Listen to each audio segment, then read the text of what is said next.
అసలు సుజిత్ పీకే గారితో ఒక రీమేక్ చేయాలంట, ఓజీ ట్రైలర్ రెడీ అంట. ఇలాంటి డీటెయిల్స్ కొన్ని రివీల్ చేశాడు సుజిత్. అసలు ఎలా స్టార్ట్ అయింది, ఎలా నడుస్తుంది, దీని గురించి ఈ వీడియోలో మాట్లాడుకుందాం. అసలు ఓజీ ఎలా స్టార్ట్ అయిందంటే అడివిశేష్ ఒక ఇంటర్వ్యూలో చెప్పాడు. సాహో మూవీ తర్వాత 2-3 బాలీవుడ్ స్టార్స్ సుజిత్ తోని సినిమా చేయడానికి అడిగారంట. కానీ సుజిత్ నేను చేస్తే తెలుగు సినిమానే చేస్తా అని కూర్చున్నాడు. అలా మధ్యలో చిరు సార్తో ఒక రీమేక్ ఆఫర్ కూడా వచ్చిందంట. అది అలా లైట్ అయిపోయింది అనుకోండి. ఆ తర్వాత పీకే దగ్గర నుంచి రీమేక్ ఆఫర్ వచ్చిందంట. కానీ సుజిత్కి రీమేక్స్ అంటే అస్సలు ఇష్టం లేదు. కానీ కళ్యాణ్ గారి మీద ఉన్న ప్రేమతో ఓకే చెప్పాడంట. వన్ ఫైన్ డే కళ్యాణ్ గారు సుజిత్ని కలిసి ఏమన్నా కొత్త ఐడియా ఉంటే చెప్పు అన్నారంట. దానికి ఓజీ స్టోరీ చెప్పాడంట సుజిత్.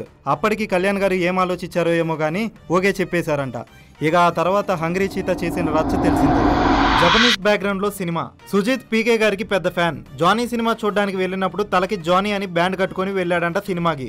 ఆ తర్వాత ఫ్రెండ్స్ అందరూ సినిమా వర్కౌట్ అవ్వలేదు అన్నారని ఆ బ్యాండ్ కూడా తీయలేదంట 1 వీక్ వరకు. అసలు గబ్బర్ సింగ్ కి సుజిత్ చేసిన రచ్చ యూట్యూబ్ లో చూసే ఉంటారు. ఓజీ సినిమా రిలీజ్ అయ్యాక కూడా అలాగే బ్యాండ్ కట్టుకొని వెళ్తాడంట. అంత పెద్ద ఫ్యాన్ సుజిత్ పీకే గారికి. కళ్యాణ్ గారు ఈ సినిమా ఓకే చేయడమేమో కానీ అసలు తను ఈ సినిమాని ఎంత ఓన్ చేసుకున్నారో, ఎంత ఇంట్రెస్ట్ ఉందో షూటింగ్ టైంలో తెలిసిందంట సుజిత్ కి. OG movie first shoot gateway of India దగ్గర స్టార్ట్ చేశారంట. సెకండ్ డే ఆఫ్ షూట్లో సీన్ చదివి ఈ సీన్ చాలా బాగుంది, బాగా చేయాలి అని చాలా ఎక్సైట్ అయ్యారంట పవన్ కళ్యాణ్ గారు. మ్యాడ్ నాలెడ్జ్ ఉందంట కళ్యాణ్ గారికి. ఇచ్చిన అవుట్ఫిట్ అండ్ స్టఫ్ చూసి తన క్యారెక్టర్ ఎలాంటిది అని ఒక ఐడియా వచ్చేస్తుందంట.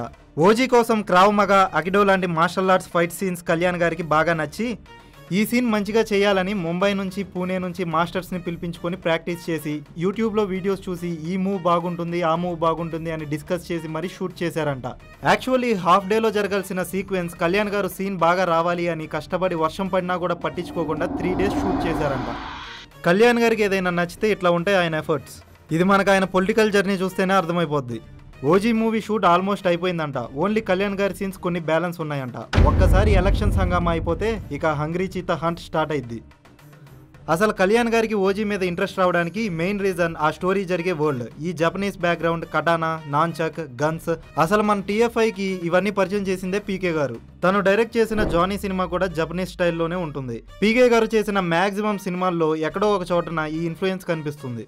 తన కొడుకుకి కూడా జపనీస్ ఫేమస్ డైరెక్టర్ అయిన అకిరా కురోసావా పేరు పెట్టుకున్నాడంటే అర్థమవుతుంది తనకి జపనీస్ కల్చర్ అంటే ఎంత ఇష్టమో. ఓజీ అంటే ఓజాస్ గంభీరా. గంభీరా అంటే సినిమాలో పీకే గారి నేమ్. ఓజాస్ అంటే తన మాస్టర్ నేమ్. అట్లానే ఓజీ అంటే ఒరిజినల్ గ్యాంగ్స్టర్ కూడా. అసలు ఈ నేమ్ ఎక్కడి నుంచి పట్టాడంటారు సుజిత్? తెలిస్తే కామెంట్ చేయండి. కానీ ఏ మాటగా మాట ఓజీ సినిమాలో కళ్యాణ్ గారిని కొత్తగా చూస్తున్నాం అంతే. కానీ పీకే ఫ్యాన్స్ అయితే ఇన్ని రోజులు ఇలా ఎవ్వరు ఎందుకు చూపించలేదురా అనుకుంటారు. ఆల్రెడీ గ్లింప్స్తో చూపించాడు. కానీ రాబోయే ప్రమోషనల్ కంటెంట్ గురించి ఆలోచిస్తుంటే ఎక్కడ లేని హైప్ ఎక్కుతుంది మావా. లాస్ట్ టైం ఒక పీకే ఫ్యాన్ ఆయనతో సినిమా తీస్తే గబ్బర్ సింగ్ లా ఉంటుందని చూసాం. ఇప్పుడు ఇంకో ఫ్యాన్ ఓజీ సినిమాతో వస్తున్నాడు. ఇక అది ఎలా ఉంటుందో మీ ఊహలకే వదిలేస్తున్నా.